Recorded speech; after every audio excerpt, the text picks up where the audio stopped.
Hi, my name is Dr. Richard Mata, and I would like to demonstrate to you how I explain dengue fever in a patient, especially when the patient was newly admitted and is inside a hospital, and of course the patient is worried, the members of the family are worried.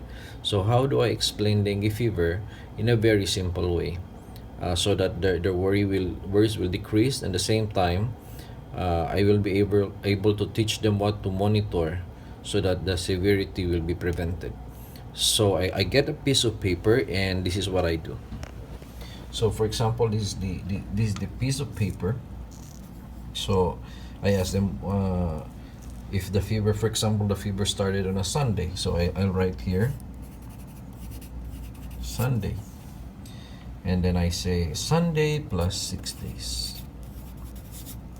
So what is Sunday plus 6 days? The answer is Saturday. So that's the first thing that I do.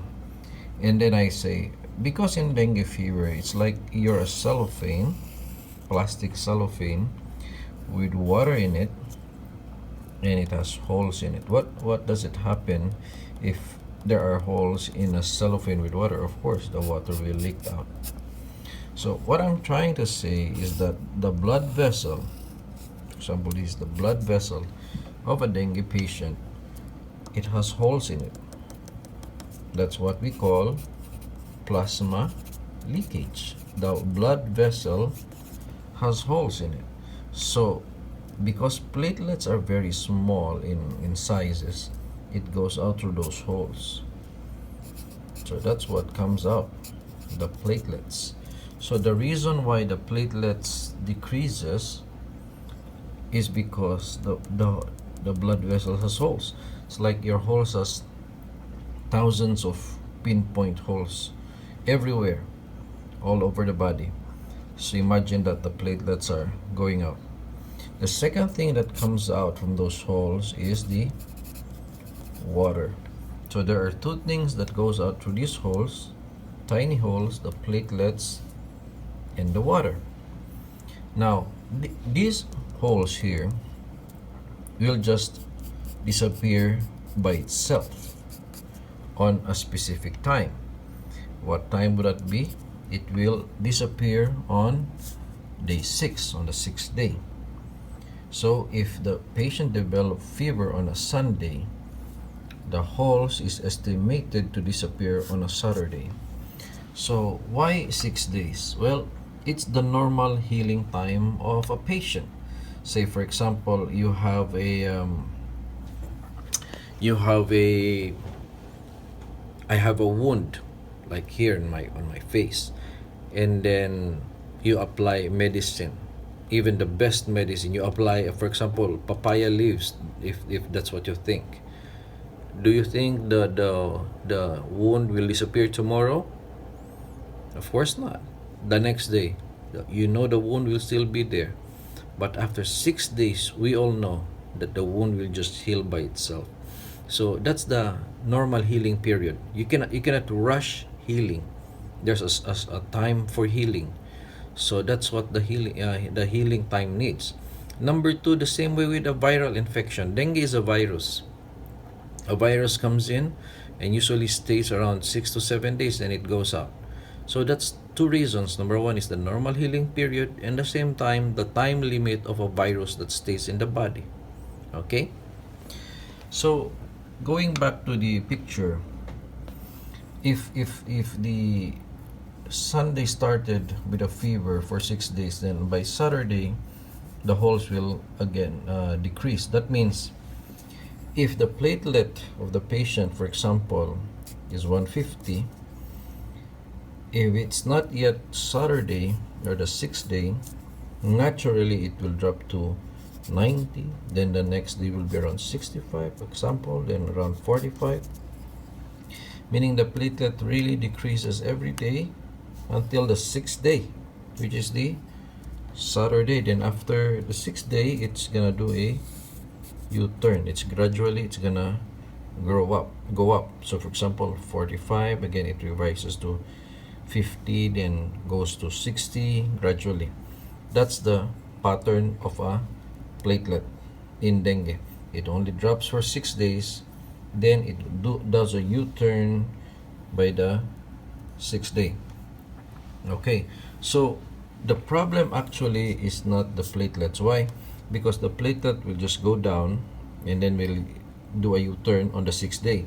That's the reason why there are many herbals or plants like papaya in our country, tawa-tawa, or many other herbals that they thought is the cure, but it's not really the cure because it's really natural that the platelet will increase on the 6th day. So because they don't know that, they thought it was the herbals that they were giving that the one that increased, but it's a natural increase actually.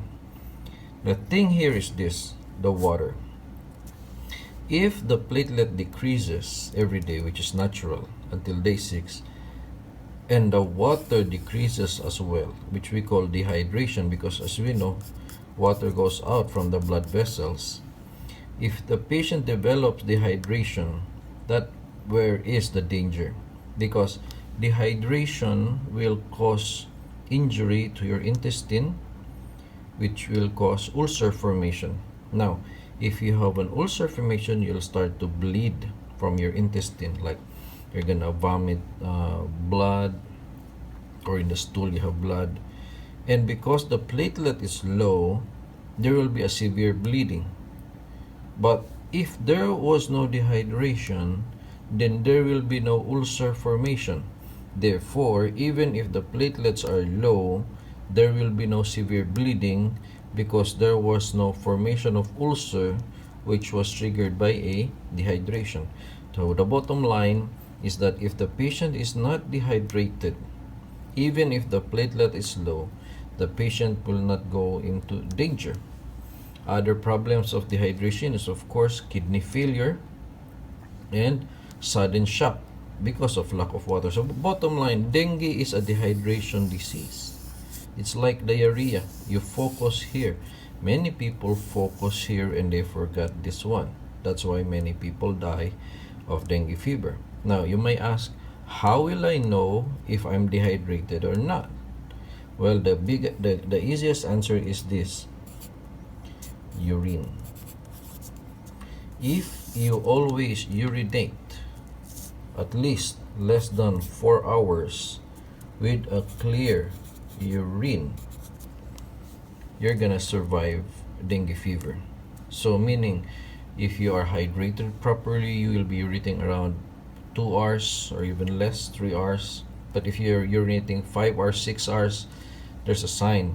I'm not saying that you're already dehydrated, but it is proper that should be ahead of it. And the same thing, if the urine's color is clear, transparent yellow, that's a good color. But if it's dark yellow or orange or almost brown, that's already a sign of dehydration. So bottom line, it's not a worry if the platelet decreases, as long as you're always urinating. So the same way in this picture, even if the cellophane leaks with water, if you can give enough water coming in more than the water coming out, you will achieve a balance. But if the water that comes out is lesser than the water that comes in, the level of water will go here until the cellophane collapses. So that is dangerous. So this is basically dengue management. Water goes in should be more than the water that goes out, which with a proof that the patient will always urinate. That's dengue fever management. Okay, with that, thank you very much.